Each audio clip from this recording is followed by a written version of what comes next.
இன்றைக்கி இந்த வீட்டில் வந்து அரிசி மாவு இல்லைன்னா இட்லி மாவு ஏதாவது ஒரு வீட்டில் இருந்தால் அதை வச்சு இந்த மாதிரி மொறு மொறுன்னு ஒரு அரிசி போண்டா வந்து எப்படி செய்யுதுன்னு சொல்லிட்டு பார்க்கலாம். இந்த அரிசி மாவு போண்டா வந்து நீங்கள் ஈவினிங் டைமில் வந்து நீங்கள் கார சட்னி இந்த மாதிரி வச்சு சாப்பிட்டீங்க அப்படின்னு ரொம்பவே கிறிஸ்பியாக வந்து டேஸ்டியாக வந்திருக்கும். இது வந்து எப்படி செய்யுதுன்னு சொல்லிட்டு பார்க்கலாம். ஃபர்ஸ்ட் வந்து நீங்கள் வீட்டில் ஏதாவது அரிசி மாவு இருந்தாலும் சரி இல்லைனா இட்லி மாவு ஏதாவது இருந்தால் கொஞ்சமாக வந்து எடுத்துக்கோங்க.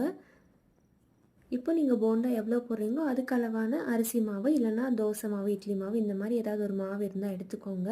எடுத்துகிட்டு இப்போ மாவு கொஞ்சம் தண்ணி மாதிரி இருக்கனால நான் இதில் கொஞ்சமாக வந்து அரிசி மாவு கொஞ்சம் மிக்ஸ் பண்ணிக்கிறேன்.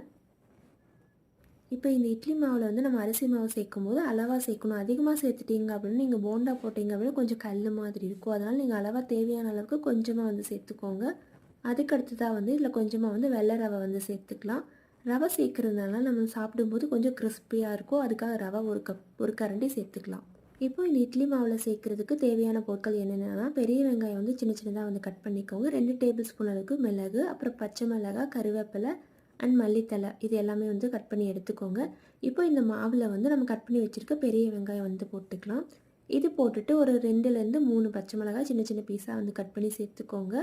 அதுக்கடுத்ததாக வந்து இதில் கொஞ்சமாக வந்து கருவேப்பிலை வந்து போட்டுக்கலாம். அதுக்கப்புறமா வந்து கொஞ்சமாக கட் பண்ணி வச்சுருக்க மல்லி இலை இதெல்லாமே சேர்த்துட்டு ஃபைனலாக வந்து கொஞ்சமாக குருமிளகு வந்து ஒரு 2 டேபிள் ஸ்பூன் அளவுக்கு சேர்த்துக்கலாம். மிளகு வந்து நீங்கள் அதிகமாக சேர்த்தணும் அப்படிங்கிறது கிடையாது, லைட்டாக சேர்த்துக்கிட்டாலே போதும். ஏற்கனவே நம்ம பச்சை மிளகாய் போட்டிருக்கோம்.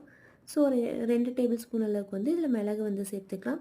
இப்போ இது எல்லாமே சேர்த்துட்டு நீங்கள் வேணும்னா நீங்கள் கொஞ்சமாக தேங்காய் கட் பண்ணி சேர்த்துறதுனால சேர்த்துக்கலாம். இதெல்லாம் போட்டுட்டு கொஞ்சமாக வந்து இதில் இந்த மாவுக்கு தேவையான உப்பு வந்து சேர்த்துக்கிறேன். இப்போ போண்டாக்கு தேவையான எல்லாமே வந்து சேர்த்துட்டோம். இப்போ இந்த மாவை வந்து நல்லா வந்து மிக்ஸ் பண்ணி விட்டுக்கோங்க. மிக்ஸ் பண்ணும்போது உங்களுக்கு கொஞ்சம் தண்ணி மாதிரி இருந்தது அப்படின்னு நீங்கள் தேவைப்பட்டால் கொஞ்சம் அரிசி மாவை சேர்த்துக்கோங்க. அப்படி கெட்டியாக இருக்குது அப்படின்னு நீங்கள் தேவைப்பட்ட தண்ணி கூட சேர்த்து மிக்ஸ் பண்ணிக்கோங்க. ஓரளவுக்கு வந்து கெட்டியாகவும் இல்லாமல் தண்ணி மாதிரி இல்லாமல் மீடியமாக வந்து இருக்கணும். அப்போ தான் உங்களுக்கு போண்டா வந்து சாஃப்டாக இருக்கும். இல்லைன்னா உங்களுக்கு வந்து எண்ணெய் அதிகமாக இருக்கும். அதனால் அளவாக வந்து நீங்கள் மாவை போட்டு மிக்ஸ் பண்ணிக்கோங்க. இப்போ வந்து மாவு நல்லா வந்து மிக்ஸ் பண்ணிவிட்டோம். மிக்ஸ் பண்ணதுக்கப்புறமா காமிக்கிறேன். இந்த மாதிரி ஓரளவுக்கு கெட்டியாக இருந்தது அப்படின்னு போண்டா போடும்போது நல்லா சாஃப்டாகவும் கிறிஸ்பியாகவும் இருக்கும். ஸோ இந்த அளவுக்கு நீங்கள் வந்து மாவு நல்லா பிணைஞ்சி எடுத்துக்கோங்க. அப்படி உங்களுக்கு கெட்டியாக இருந்தது அப்படின்னு நீங்கள் லைட்டாக வந்து தண்ணி சேர்த்துக்கலாம்.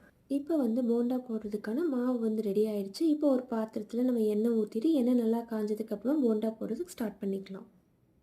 இப்போ வந்து போண்டா போடுறதுக்கு ஒரு பாத்திரத்தில் வந்து கொஞ்சமாக எண்ணெய் விட்டுக்கோங்க. எண்ணெய் நல்லா காஞ்சதுக்கப்புறமா கொஞ்சம் கொஞ்சமாக மாவு எடுத்து போண்டா போடலாம். அதாவது நீங்கள் கையில் போடலாம், அப்படி இல்லைன்னா நீங்கள் ஒரு கரண்டியில் வந்து கவர் மாதிரி கட்டி நீங்கள் அதுக்கப்புறம் கொஞ்சம் கொஞ்சமாக எடுத்து போட்டிங்க அப்படின்னா குட்டி குட்டியாக இந்த மாதிரி வந்து போண்டா போடுறதுக்கு ஈஸியாக வந்து இருக்கும்.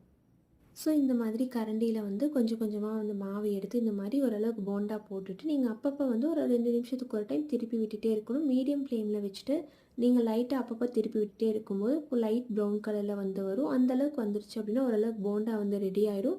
ஸோ இந்த மாதிரி எடுத்தீங்க அப்படின்னா மொறு மொறுன்னு கிறிஸ்பியாக வந்து டேஸ்டியாக வந்துருக்கும். ஸோ இதே மாதிரி நீங்களும் ட்ரை பண்ணி பாருங்கள். ஈவினிங் டைமில் நீங்கள் ஏதாவது கார சட்னி இல்லைனா ஏதாவது இட்லி பொடி இந்த மாதிரி வச்சு சாப்பிட்டீங்க அப்படின்னு நிஜமாகவே செம்ம டேஸ்டியாக வந்திருக்கும். ஸோ இதே மாதிரி ஈவினிங் ஸ்நாக்ஸுக்கு அரிசி போண்டா வந்து ரெடி பண்ணிவிட்டு கார சட்னி இல்லைனா இட்லி பொடி வந்து வச்சு சாப்பிட்டுட்டு எப்படி இருக்குன்னு சொல்லிட்டு சொல்லுங்கள். மறக்காமல் இந்த சேனலும் வந்து சப்ஸ்கிரைப் பண்ணிக்கோங்க. தேங்க்யூ, பாய்.